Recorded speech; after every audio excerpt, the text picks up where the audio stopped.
Your SuperView++ eval makes it easy to open any 3D CAD file and view true BREP CAD geometry for parts and assemblies, as well as graphical PMI.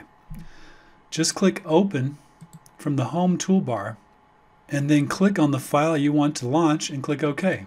I'll go to Sample Files, CATIA V5, and let's open up Sample 2. This is a cat part file, and you can see that PMI is intact. I'll click in the screen area and use a number of means to rotate, zoom, etc. So if I go to my View toolbar, I can do an orbit, I can zoom in and out, I can pan the view, I can do a continuous orbit.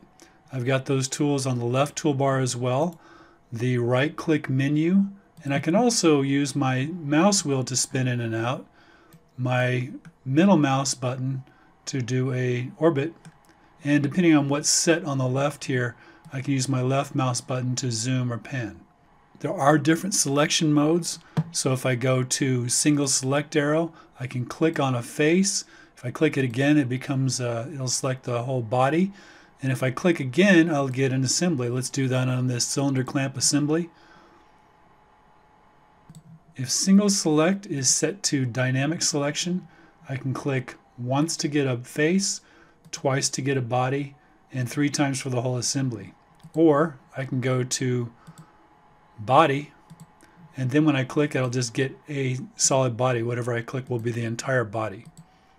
You've also got a window mode, so you can window all of your bodies. Those bodies are now selected. If I click in the blank screen area, with the single select mode, it'll deselect everything. The assembly browser, which is available via the Home toolbar under Assembly Browser, will give you a hierarchy of all the parts in the assembly, as well as if you have a part with PMI in it, all the semantic PMI. And if I click on any of these, it'll highlight those. And if I go to Selection, PMI, and select the PMI, it'll show up on the part, so you can clearly see what the PMI is pointing to. One of the advantages of PMI. If you need to communicate CAD data to non-CAD project stakeholders, TransMagic makes that easy too. Just do a Save As to 3D PDF. Let's try that on this clamp assembly. So we'll save as to PDF, and we'll call this cylinder clamp 4. And we'll save it as a 3D PDF. And here it is. Let's double click it to open it. And anyone who's got Adobe Acrobat can open these up. And you'll notice that it asks us to enable 3D content by clicking on Options and Trust this document always. Now if I click in this area, it'll make it so that I can press and drag and release to orbit the part. And with the right mouse button, I can zoom it. And there are some other tools as well built in. But the interesting thing also to note here is we've got the entire assembly structure. So for some users, that's enough.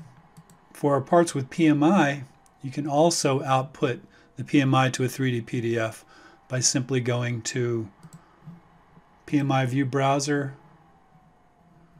and pick the views you want to export. Let's just grab them all and export views to file. And we'll pick V5 sample 06.pdf. And now let's close this.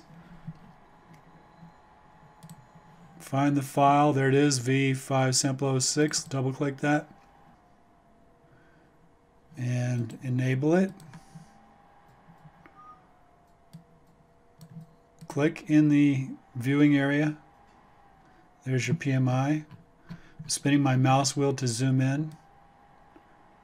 And over here on the left, under Model Tree, I can click that and get access to all those views that were saved at the time that this part was built, originally in CATIA. And I've also still got the assembly structure, or the part structure in this case. including your 3D PMI. Save As also lets you write to other polygonal formats including WebGL, STL, OBJ, and Collada. WebGL is a lightweight format that runs right in your browser and can carry PMI information. STL is used for creating faceted models for 3D printing and additive manufacturing. And OBJ and Collada are used for animation and visualization. There's a polygon reduction tool for intuitively reducing the faceting within a slider. So if I take this down, the faceting gets more and more coarse. And you get your readout on your polygons. And I'll click OK. And now this will become a polygonal model. So of course I will have saved a copy of it first. And you also have under settings over 200 settings to optimize how you read and write formats. And if I go to Formats, STL Write, I can set a lot of variables to fine-tune my STL file. If you need the ability to write to CAD formats, contact one of our account reps or visit the TransMagic website to learn more about TransMagic Pro and Expert.